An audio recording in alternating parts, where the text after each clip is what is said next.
I want to welcome folks back to our 40th weekly interview via Zoom. And our guest this week is Mary Cathcart, who we have at the library known for quite a long time, mostly through her work with the Margaret Chase Smith Policy Center at the University of Maine. Good morning, Mary. How are you? Good morning, David. I'm very well. How are you? Good. Thank you for joining us. And I want to take this opportunity to give a little bit of an explanation because a lot of people get confused about Margaret Chase Smith Library, Margaret Chase Smith Policy Center. The library is at her house in Skowhegan, and the Policy Center is based at the University of Maine. So they are two distinct entities, but we've always done lots of work together, projects together. And especially since 2012, when the library came under the University of Maine, and we are actually report to the Policy Center. So, Mary, how did you get involved with the Margaret Chase Smith Policy Center? Well, years ago, I was thinking back on that because that's the only time I think I met Margaret Chase Smith. Okay. When they started the Margaret Chase Smith lecture series, and the Policy Center was fairly new at that point in the late 1980s, I was asked to be a community member on the committee for the Margaret Chase Smith lecture series. And I attended a few of those meetings, and I don't remember that I was instrumental in bringing any lecturers. I didn't really have to do work except go to an occasional meeting, but it was wonderful to have those lecturers. The first one I remember was Donna Shalala. And then we had Harding Carter, we had Hedrick Smith, and I remember I have images of meeting Senator Smith there in her lovely, white hair and her red rose in her lapel, and just how gracious and charming she was to everyone there. And I think she really appreciated having that series named for her. And appreciated having the Policy Center named after her as well. Even after she left Congress, she was still very interested in public policy. Yes, and then at some point after that, I was asked by Jonathan Rubin, I believe it was, to join the advisory board for the Margaret Chase Smith Center for Public Policy, what it was called then. And so I served on that during my terms in the Maine Senate, I believe. And so, you've mentioned that you did have some opportunities to meet Margaret Chase Smith, and you gave us some of your impressions. Anything else you want to add about having these opportunities to actually meet Margaret Chase Smith? I'm glad that I did, because she's someone that I had heard of since I was a little girl. I mean, she was already in Congress when I was born, and I don't remember being aware and reading the Declaration of Conscience speech. I was a little girl then, but I do know that even in the South where I grew up, we all knew her name along with Eleanor Roosevelt as great women. Do you remember her running for president in 1964? Yes, I do. Okay. Trying to think where I was then. I guess I was in the South then, so I wasn't around Maine. But yes, I certainly do remember that. Okay. And so what sorts of things did you do at the Policy Center? Well, I was hired with a job description that sort of involved community engagement and outreach to the community and to the state. And so I would meet sometimes with the UMaine Board of Visitors, and I at that point for several years I worked on the planning group for the Maine Development Foundation's legislative bus tours and policy forums. I helped to think of speakers and topics for, we would meet down there in Augusta at Maine Development, and then I actually got to go on some of the legislative tours, which I had done when I was a freshman legislator. And I think they're terrific, and I feel sure they will bring them back when they can. I know in some years they've brought the legislators here. It's for incoming legislators, correct? Well, any legislators are invited to go, but particularly they emphasize it for new people because it's a chance to meet their colleagues in an informal setting, sitting together on the bus, the way you get to know people as people and know about their families and their vegetable gardens and their pets, and you don't get into the partisan stuff. And so I think that for me, I made some friends along that first tour in both parties that I was always friendly with and would go to co-sponsor bills later and talk to them about issues. So it's a great thing that they do. But you see parts of the state, like the Margaret Chase Smith Library, or taking them to the University of Maine to tour different kinds of research. And people will say, well, I had no idea that they were doing that in Maine. Went all the way to Fort Kent. I remember the bus getting stuck going to the center up there where all the wonderful skiing and yes, the biathlon center. It's a great place. Yeah. Went to Southern Maine. We went to the Bingham Health Center one year. Yeah. We toured Poland Spring Manufacturing and McCain Potatoes in the county. So I think that's why they came to the library, because they might have gone to Bingham, but they had gone to the new bottling plant in Kingfield, the new Poland Spring bottling plant in Kingfield. Yeah. And then heard from local people about the economy and Skowhegan, and they got to tour the library, which was wonderful. So I did that. And the other thing I did in conjunction with others in the Policy Center was launched the Distinguished Maine Policy Fellows Program. And the purpose of that is to bring a couple of state policy leaders, legislators, but other people too, commissioners, business head, executives, etc., to campus every semester to spend a day in residence to get to know the faculty and the students, give a talk to the students. And then we always would have a reception at the end of the day where faculty and students and others could come and chat informally with the distinguished state leader. And I think that, as far as I know, that is still going, or will be again. It was.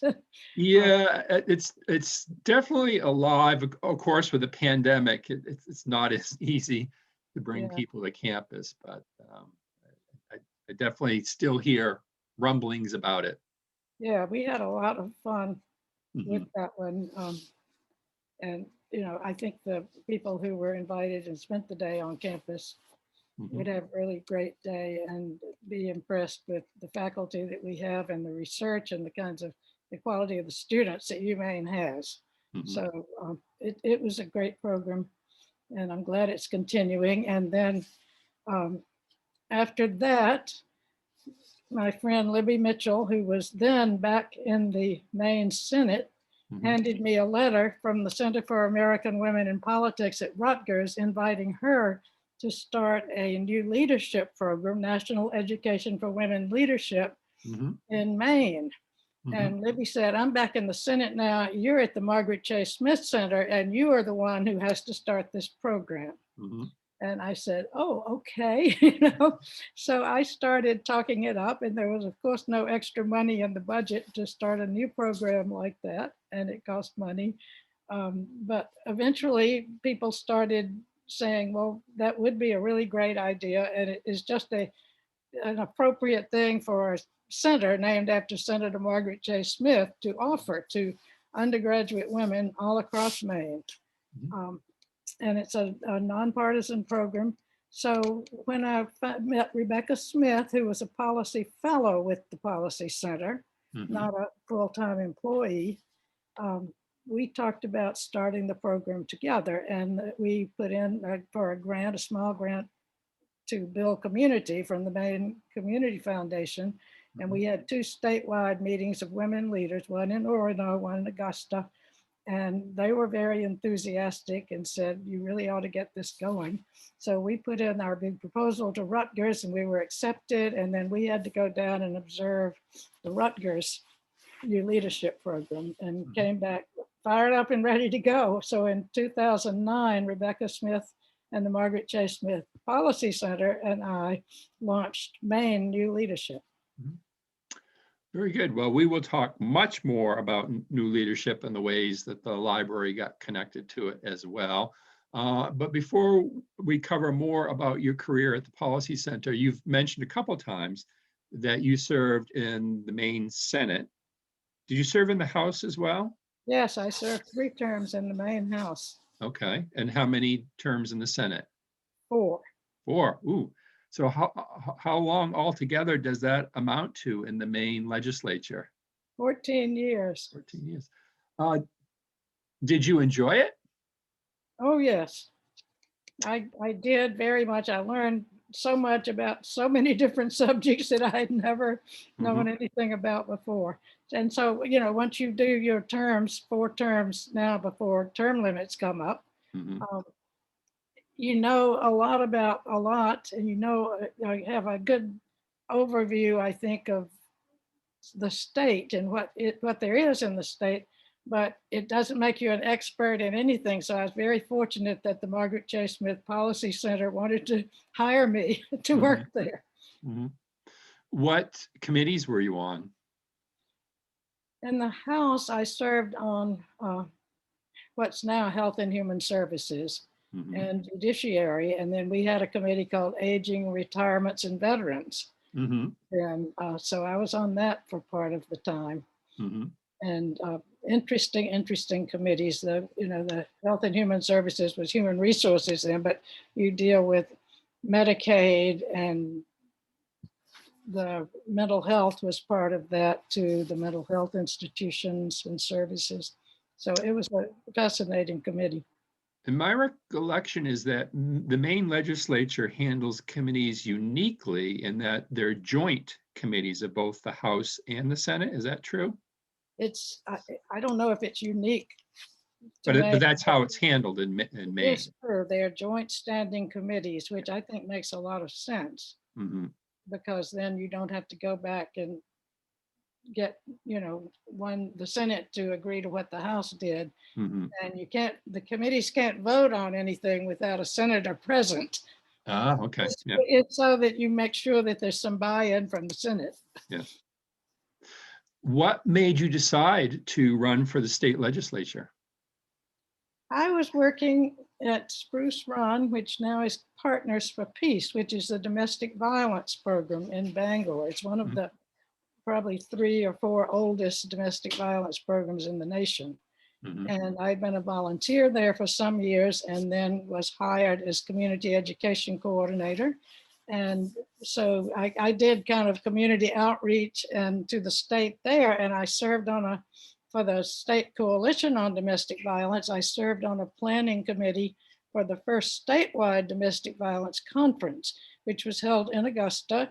And I remember Governor Joseph Brennan was the speaker.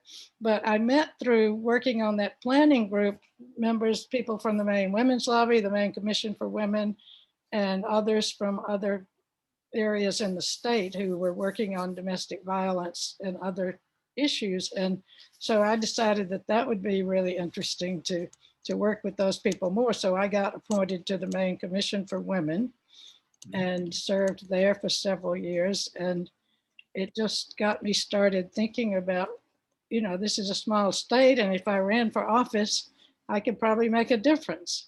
And people started telling me I should run, and I thought, I've not been that political, and I'm not involved in the parties or, my party's caucuses and things really, but I did go to caucus. And that January of 1988, the Commission for Women held the Winning with Women conference at Bates College. And I went down with friends, and Shirley Chisholm, who was the first Democratic woman to be nominated for President of the United States after Margaret Chase Smith. But she was our keynote speaker. And at the end, she said, now everybody who's going to run for office, stand up. And my friends looked at me and I stood up. And then it turned out that the person who was our state representative, I heard the next month, he's running for state Senate. And he actually asked me to run for his seat in the House. And so that's how I got into running for office. Kind of backwards, but it worked and I loved it. You talked about making a difference over your 14 years. Did you felt like you were able to make a difference? I think in one particular area, and certainly I was always an advocate and sponsored legislation to do with domestic violence to try to strengthen the Protection from Abuse Act. I was part of the volunteer group and I had nothing to do with writing the law, but I was part of the statewide coalition as a volunteer that were drafting the Protection from Abuse Act in the late 1970s. So I was really much engaged in that. So I did sponsor legislation on that. And I think that certainly has made the laws better. That, you know, not what I did, but just everybody. But the biggest difference I think I made as far as the University of Maine is to take the whole issue of research and development into the Maine Senate to the state Senate president, who then was Mark Lawrence, who's back in the Senate now. Okay. Yeah, and he was great, and he sponsored it because I knew that the Senate president would have a lot more clout sponsoring the first bill for the Maine Economic Improvement Fund to set up that fund for state investment in research and development at the university. And we got that passed, and we wanted $20 million. There was the group called the Faculty Five, and I have to give George Jacobson and the others credit for bringing that issue to me in the first place. That we, you know, the university and the state just didn't invest in research, and you can't match research grants, National Science Foundation and others, unless you've got some money to match it with. So anyway, we got that, but we got a few $100,000 that first year when we were trying to get $20 million. And oh, how discouraging that was. But like everything else, you have to keep bringing it back. And so I don't know what the total is now, but that was the Senate president, because he really believed in it, Mark Lawrence, established the first Joint Select Committee on Research and Development. And interesting enough, for the Joint Select Committee, you don't have to have a House chair and a Senate chair. So Senator Rick Bennett, who's back again, he and I were the chairs of that first Joint Select Committee on Research and Development.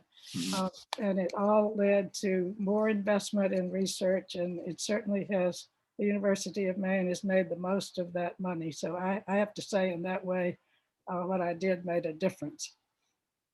Well, research is a major part of the University of Maine's mission, and hence a major part of its funding revenue streams as well. And you mentioned the Maine Development Foundation. They put out a report every year.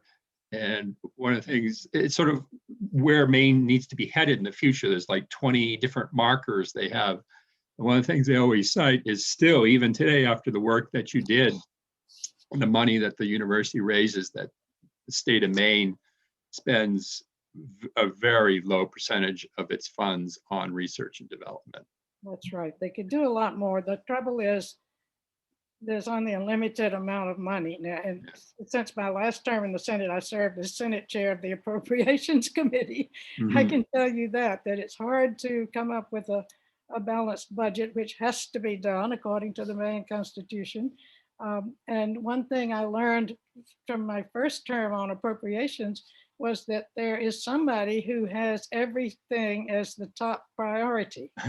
And so things that I won't even name any, but things that I considered priorities, a lot of other people said, well, who cares about that? I want the money to go to fisheries and wildlife or agriculture. And all of those things are important to this state. And so everything has to be balanced, and you have to make compromises here and there. Well, wanted to move on now back to your career at the Policy Center, and I'm going to do that by showing some photos.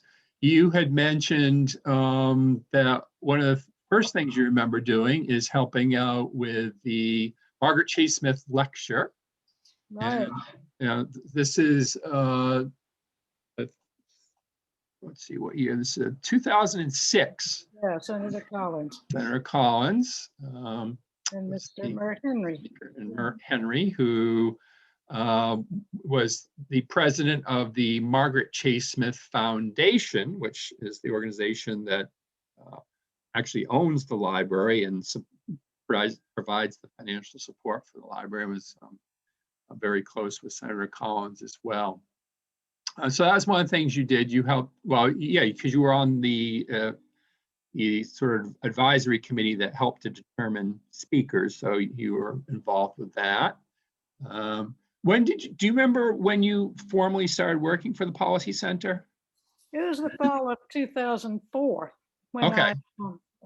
my term limit came up in the Maine Senate and I couldn't run in November for re-election. And that was when I was hired.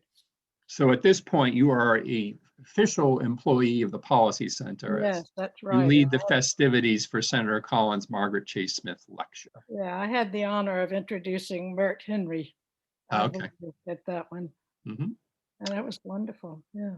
And then you mentioned new leadership, which is probably the most direct way that we know you and have worked with you over the years. And you said that began in 2009? Yes. Well, this just so happens to be a photo from 2009. Oh. And so give a little, you told us what new leadership stands for, National Education for Women, and it's a leadership training program. How many participants did you try to have? 28. Okay. Why 28? That's just what the funding would permit?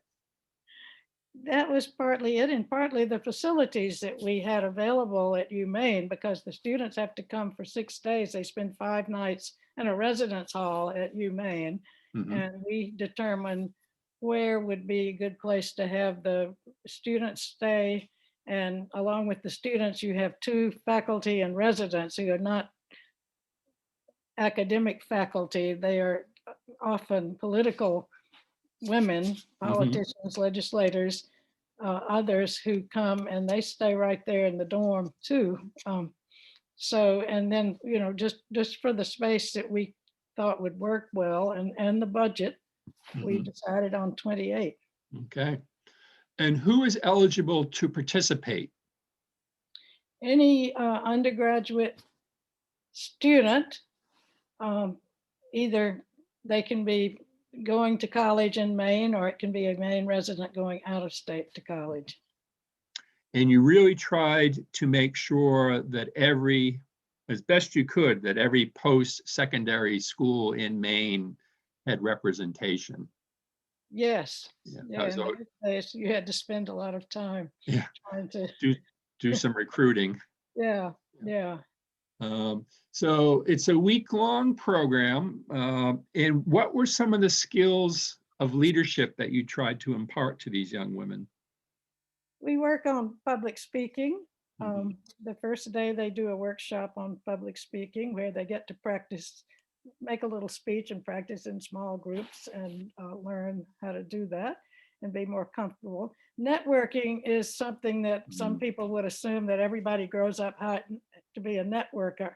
No, many of them were shy and very uncomfortable at going and meeting people they didn't know before. And of course, we've thrown them all together. There may be others that are from their same campus, or she may be the only one from her particular college or university there. So they are already in a group of people that they don't know. So they have to network from the beginning and get acquainted with other people. But we do a real networking workshop, and then they get to practice, have a reception and the dinner after that, which I hope we'll have one again, maybe 2022 anyway, it'll be safe. And then that way they get to practice on people from the community, faculty members and people who come from their campuses even to see them there. We do a political action project, which is taking a real piece of legislation from the Maine legislature, breaking into small groups, and they do research. They do a mock legislative hearing and work session. There are 2 groups that present press conferences. One proponents of the legislation and one opponents of the legislation. They do a terrific job with that. And that teaches that sort of teamwork, the research and working as a team to advocate and get your points across to the public. And it also teaches people to reflect more before they jump to conclusions. And some of the bills we've taken up, were minimum wage, paid family leave. There was one previously before that referendum on removing the philosophical exemption for vaccinating children. And, sometimes we all should know that sometimes your gut reaction is not what you end up thinking once you've researched it and you've heard other people's points of view. So I think that's a great project that helps people to learn to listen to others and to reflect on what they hear before they conclude where they stand on an issue. And then towards the end of the week, you take them on a field trip. Can you talk about the field trip?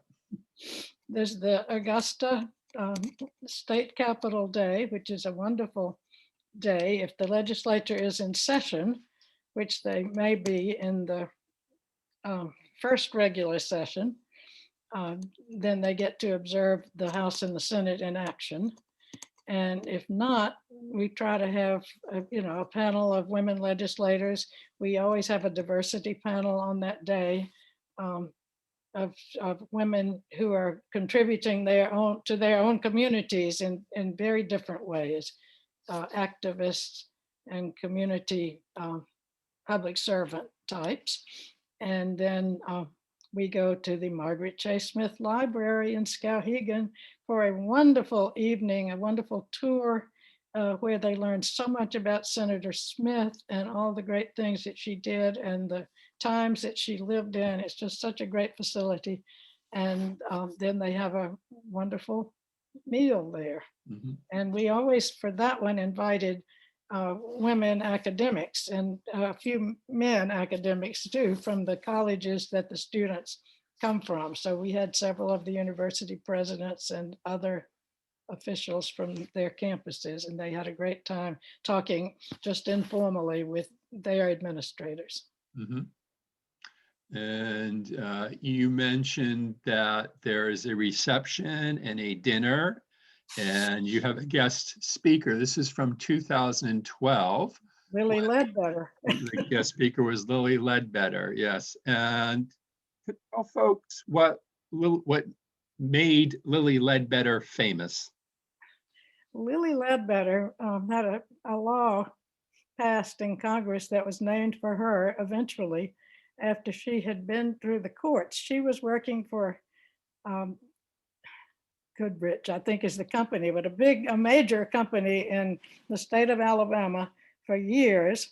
She had worked herself way up to become a supervisor, and somebody dropped a note in her locker, as I remember. She told us that story that night, showing her the salaries of the men working at that same plant who were doing exactly the same job that she was doing, but they were paid thousands of dollars more than Lily Ledbetter. And so she realized that, this was unjust. Her family had less money over all of those years. It meant that she had paid in less to Social Security, so she wouldn't have the secure retirement that these men were going to have. And she had done exactly the same work. And so she got a lawyer, and she went through courts and ended up being turned down for the back pay. And then, so it came down to a law being signed. I guess that was by President Obama, wasn't it? Or was that previously? I'm losing track of what year this was. Oh, see, yeah, it's 2012. I'm not sure who that would have been. I think it probably was by President Obama. The Lily Ledbetter Act for pay equity, and she deserved to get her back pay. So we were just thrilled to have her come and be the keynote speaker for Maine New Leadership. Very good. And let's see what else we have here. So we have also had you be a speaker as part of our Maine town meeting. And it was actually, and interestingly, on the left-hand side of this photo, which would be to your right in the photo, is George Smith, who is the father of Rebecca Smith, who helped to start the new leadership program. Yes. And this was a panel. I think we were talking about bipartisanship, and Mert Henry had specifically requested that you be on this panel because he was so impressed at how you had served in the legislature, that you were someone who could work across the aisle. It's something we talk a lot about today, and we lament a lot today that we don't have as much bipartisanship. What do you feel is the key to trying to get it back? I think it helps if, if people have a chance to get to know one another personally, as I talked about the bus trip. Bus trip. Yeah. If you just go and, it must be harder now. I was moderating this panel of women legislators from the mid-coast area. And imagine, that they're doing a lot of their work on Zoom, the way we all are. Mm-hmm. They have less opportunity to just get together with their colleagues of both parties and get acquainted better. And I think that's a big part of it. And I know that that's been written about a lot with Washington and Congress, that it used to be that the families all would rent a place or buy a place in the Washington area. And so families had a chance to get acquainted too. And you need that personal connection for people to be able to work together across their party lines and not just be stuck in, this is what my party says and I have to do it. And certainly Margaret Chase Smith was a model of not just doing what the party told her to do. Mm-hmm. Well, and you talked about those social aspects. When she first went to Washington, she was going there as a congressman's wife, and they had an organization called the Congressional Club, which was essentially for the wives of members of Congress. But as you're talking about, it's helping for those people to know each other in a different way other than just in a political way.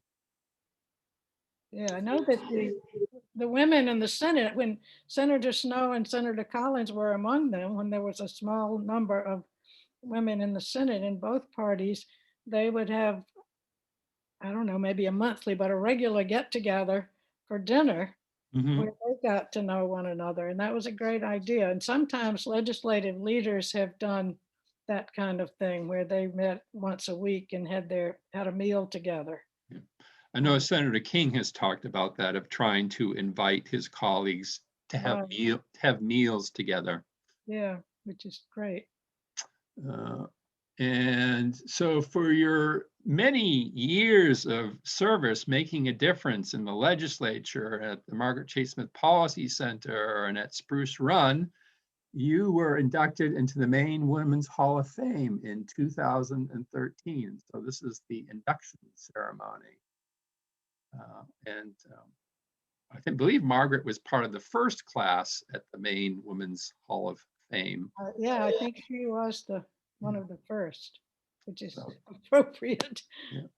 It's actually, it's run by I believe the Maine BPW, and it's housed at the University of Maine at Augusta. Yes, yeah. So, congratulations on that honor. Oh, thank you. It's an opportunity to let people know that you just received another honor called the Minerva Award recently, which is that from the Policy Center or from New Leadership? I guess both. Okay. The Policy Center sponsors the New Leadership. So, yeah. And well, yes, I think this is the final photo I have.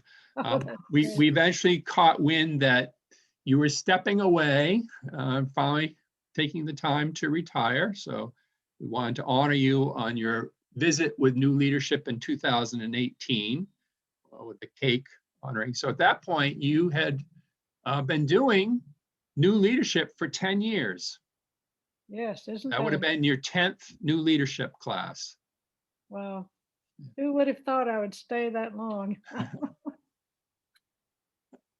Have you enjoyed retirement? Yes, I'm Good. quite busy.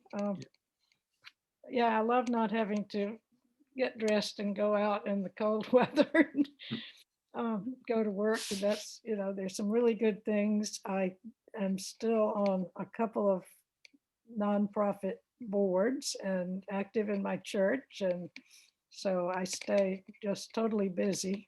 Mhm. And of course, as you and I were saying, doing everything the way we are doing it now electronically just takes more time in many ways. And um, but it's great that, I'm so grateful that we have Zoom, that we have the Yeah. ability to get groups together. And there are just so many wonderful things available on Zoom now. Yeah. Whatever your interests are, you can find great speakers and great discussions. And so can't do nearly all that I would like to do. I'm finding that my calendar becomes filled up with lots of these Zoom events, and there's many I'd like to participate in, but the times conflict. Yeah, well, you're so active and you have book groups. And Mhm. are you still on the Humanities Council, David? I got term limited. Oh, okay. Well, yeah, I got term limited a few years ago from the Eastern Maine Medical Center Board, which was, I mean, I enjoyed it, but it was quite a bit of homework learning about those medical issues. So Mhm. that was a relief in a way that we had term limits for that. Well, I want to assure people that even though you retired, new leadership will continue on. It hit a little bump on the road with the pandemic, but the intention is to keep it going. And it's a remarkable program. And when you mentioned about networking, I still have my cards, Oh, that's great. people. Uh, and it's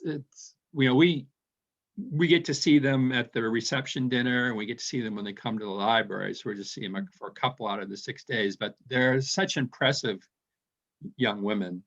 And I'm hoping that I'm going to be able to interview a couple for part of this series.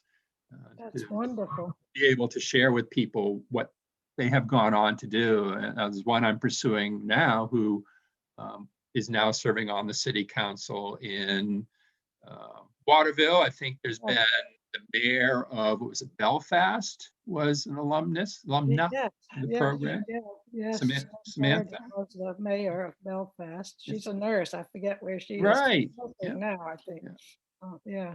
So they really do take away something from this program. And it's not just in politics, it's in other areas too, where they can use those leadership skills. I think so. I through Facebook, I keep in touch Mm-hmm. sort of with quite a few. And let's see, today is Stacey Gom Harris's 32nd birthday. I hope she wouldn't mind my saying she's that old, but she's a wonderful humane engineer. Okay. Was very active in the Society of Women Engineers, SWE. She Mm-hmm. married Brian Harris, who was a leader in student government at UMaine. They worked in Boston for several years for big companies, and they moved back to the Portland area. They have a beautiful baby boy now, and they're both, just active in their communities and working for, Brian and his partner in business have their own business company, and they're doing wonderful work. And there's so many of them. I think of Casey Falkingham from Holton and Stephanie Chick from Fort Kent, both working in the domestic violence programs in Maine. Some of our attorneys, several are working for the Maine legislature or in the state agencies. So I love keeping up with them. There are others that are around the world. Dana Freshley, who's a UMaine alum from Brunswick. I just saw her on Facebook, I think, and she's in Belgium, involved in the EU over Oh, there. wow. And loving it. You know? He's going on to the international stage. Oh, yeah. And, I'm so proud of Flavia, who's on the City Council of Waterville. That's the one I was referring to. Yeah. Alicia Ray, I think, is still on the Lewiston City Council. This is Flavia's Yeah, business card right here.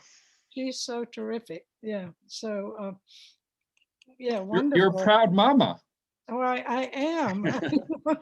It's so much fun to see them and know what so many of them are doing now, and that they're all contributing to their communities in some way, whether they've stayed in Maine, and I think the majority of them probably are still in Maine, Hmm. or whether they are in another state or in another country even. They're all involved in some kind of civic engagement and caring about their communities. Hmm. Well, and I was just doing the math quickly. At 28 a year is probably over 300 alumna that you have I at this think point. Amy Blackstone said that there are over 300, and Amy Blackstone has done a wonderful job, who took over Maine New Leadership. Hmm. And She's a she, professor at the University of Maine, affiliated with the Policy Center, and so yeah, she's the program leader now. yeah, professor in sociology and affiliated with the Policy Center, Hmm. and a lot younger than I am. So I hope that she will keep this program going for 10, 20 more years, Yeah. because I think it's been a beneficial program to the state of Maine. And I'm so glad that Amy's doing it. And this year, she tells me they're going to have a hybrid new leadership.